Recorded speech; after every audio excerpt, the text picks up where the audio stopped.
Welcome to the Jill on Money Show. It's Thursday, May 8th, and we are here helping you make better, sometimes less bad, financial decisions. If there's something going on in your life, if you're thinking about an early retirement, if you're weighing two different job offers, if you're trying to figure out how to finance your kids' education, if you are seeking to sell or buy a home, anything that touches your money, get in touch with us.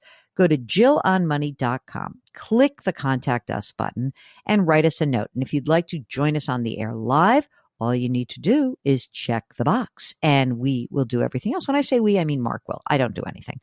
On our website, all of our content is living right there. Podcasts, meaning this one and Money Watch, our second podcast. And that Money Watch podcast is really great for those of you who want to brush up on some of your fundamentals, or someone in your life who would like to learn more about the financial process and how it impacts them throughout their lives. Money Watch is our second podcast. We've got a radio show, we've got a blog, videos, resources, and of course, the free weekly newsletter, which comes out every single Friday. So check that out. It is all at jillonmoney.com. Okay, let's do some emails. We are starting with Dan, who has, it says SPIA. Now, Mark, I have to actually do this here. So this is a single premium immediate annuity joint life with period certain using the pension payout. Boy, that's like a lot of words, right? Period certain means the money has to come out over a certain period of time. And I don't know what the pension payout is, so I'm going to see what this is. Here we go from Dan. Hello, Jill and Mark. Since 2024, I've listened to your podcast daily while commuting, and I'm also one of your subscribers. I appreciate all the direct, even indirect advice you give to your listeners. My question is related to a pension. Okay, here we go. I have a private pension, meaning this is not some government pension. It does not have a cost of living adjustment.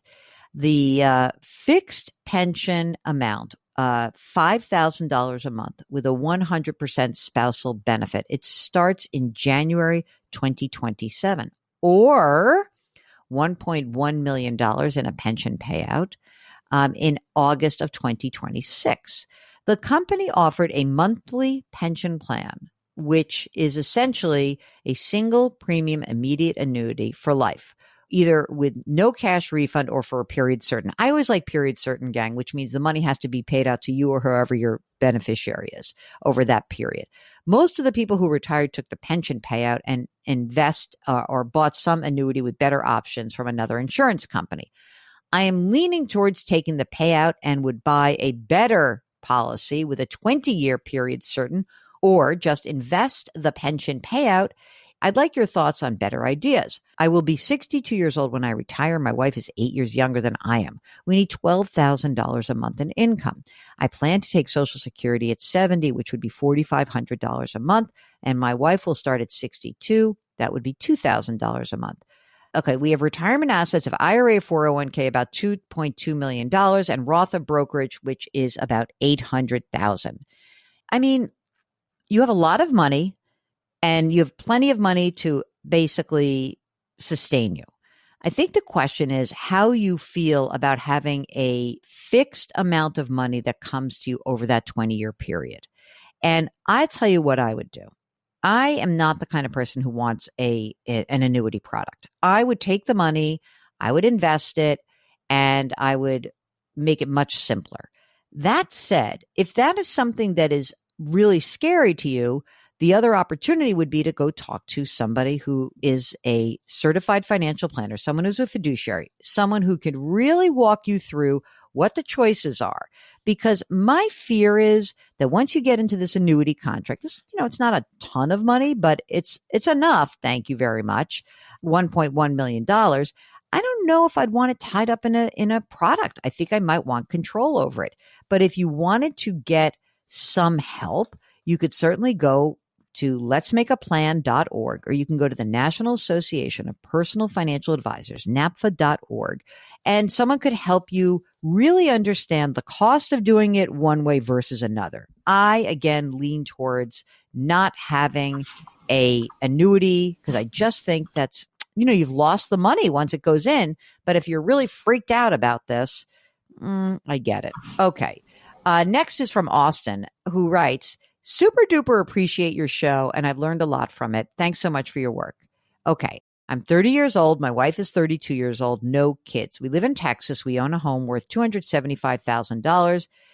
They've got a big mortgage, Mark, $258,000, 6.99%. So they must have just gotten it. Vanguard retirement accounts include Roth, 25,000, wife's Roth, 6,000, rollover IRA, hers, 3,000.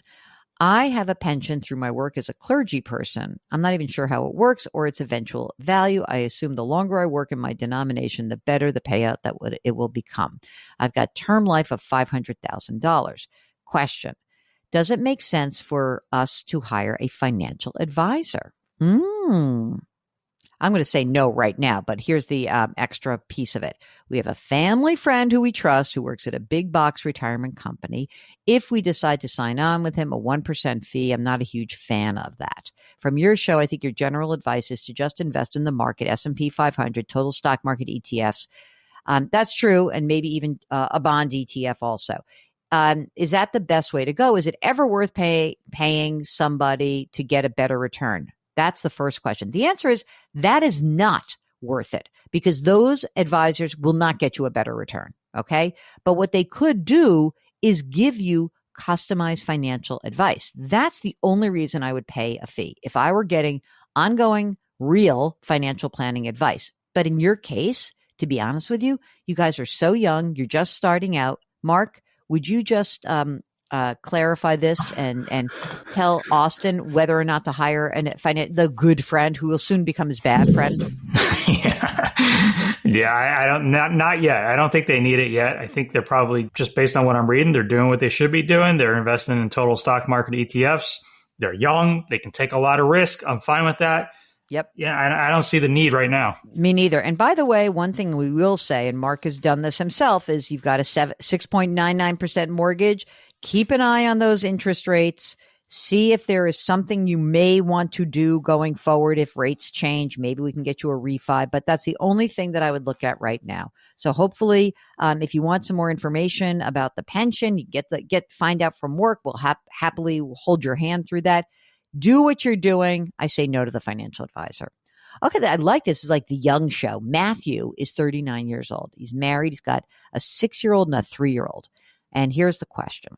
I've been with my employer for 15 years, and I plan to retire with them. Oh, my God, isn't that amazing? Very old-fashioned notion. Like, I'm going to retire with these people. My wife I almost read this as my wife took off, like left me, but it's not that. She took off a few years when we were living out west to spend time with our kids. She started working part-time, and I work for a great company, good benefits. Okay, so Matthew's been contributing 17% since he started working with them. And check this out. He puts in 3%, they match 7%, and then he puts in another 7%. So he puts in 10, they match 7. Okay. We are also an employee-owned company, ESOP, and I've been in the stock program since day one. And an employee stock ownership plan is a very interesting plan. Very few places have it, but the majority of that plan is a traditional 401k and ESOP. They've recently added a Roth option. He rolled over some of his pre-tax money, not all. He started contributing 10% to the Roth, and the company match of 7 will go to the pre-tax. I started a 529 for one of the kids, and then an in-state prepaid plan with the idea that one might stay in state, the other might go out of state. All right. You ready for these numbers, Mark? I just want to say one more time. These folks are 39 years old. Okay. Here we go. Traditional 401k, $588,000. Roth and Roth 401k, $100,000. Brokerage, $16,500. ESOP, $415,000, cash $40,000, and $529,000 of $25,000. So they're doing incredibly well. And they own a home, and they've got some equity in that home, a couple $100,000 of equity. Okay.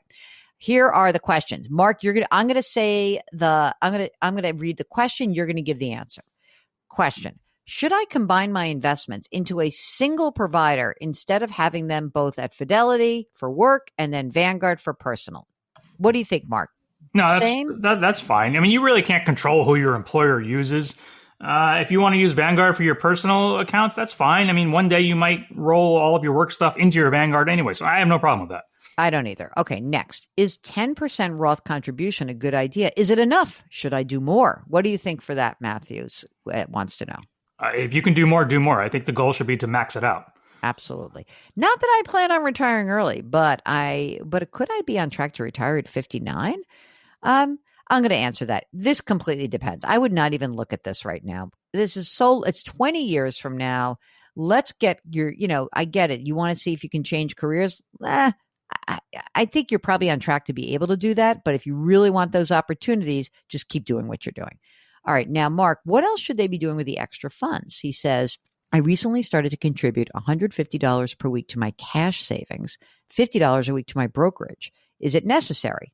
I mean, if I look at this whole thing, the one area of potential weakness is probably the 529 plans. I see one for $25,000. They have 2 kids.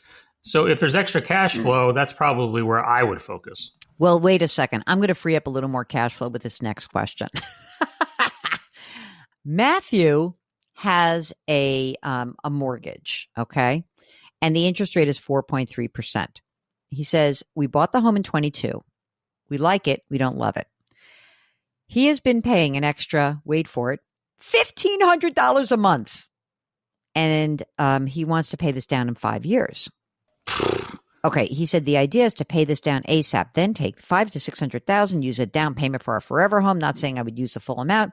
Would like the option if we find our forever home. Is this a good idea or crazy? I'm not going to say crazy, but Mark, can you talk about why you wouldn't pay down a mortgage if you thought you were going to actually? Yeah, I mean, if you think you're going to be moving, I mean, why? I understand you want to build up your equity, but I just don't see the rationale behind it. And it's 4.3%. I would say that is not crazy, but I don't think that's a good idea. So now let's go back to your other question. You have not just $1,500 per month. You have $1,700 a month. So number one is I think there's 3 things to do with $1,700 a month. Beef up the 529, max out your retirement, and whatever is left, put in the brokerage account. It's more like $2,000 a month because he's doing $150 per week to his cash. Oh yeah. Oh my God, I missed that. Okay, so 246. Yeah, $2,300. $2,300 a month. Number 1, max out your retirement account. Number 2, put more money in your 529. Number 3, brokerage. That's it. Don't worry. I agree. That's obviously what he should do. But Matthew he's hell bent on getting rid of that mortgage. I don't know. I want him to come on the air and talk to us. We'll talk you through it. Especially Matthew, dude, if you're going to actually be thinking about selling the house, the money you invest in 5, 6, 7, 8 years, you find that forever home. You have the money to do it. So don't get it tied up in that mortgage. I say no way. All right, that's it. That is the program. If you are looking at paying down your mortgage, especially like in that situation, it's not always the best idea. I know there's this emotional part that people feel. Let us walk you through some of the math and at least give you an alternative to consider. So go to the website, JillOnMoney.com. Click the Contact Us button. Let us know if you want to come on the air. This is where we can really talk through stuff. We'll change your name. Don't worry. It's so good. You can find all of our content on the website. You can subscribe to this program on the Odyssey app or wherever you find your favorite podcasts. Please leave us a rating and review wherever you listen. Put your hands metaphorically on someone's back, will you? Come on, someone needs a little pat on the back. Change your work, change your wealth, change your life. Thank you for listening. We'll talk to you tomorrow.